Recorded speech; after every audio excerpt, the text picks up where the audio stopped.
சுண்ட கஞ்சி சோறு சுட்ட கருவாடு துண்டு பீடி பீரு நம்ம குஷ்பு வர பாரு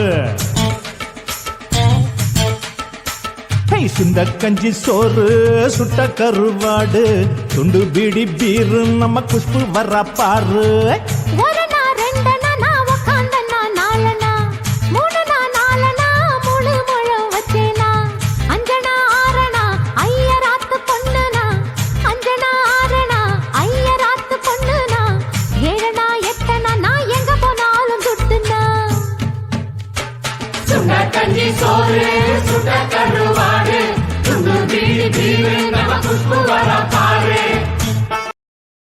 Download ShareChat.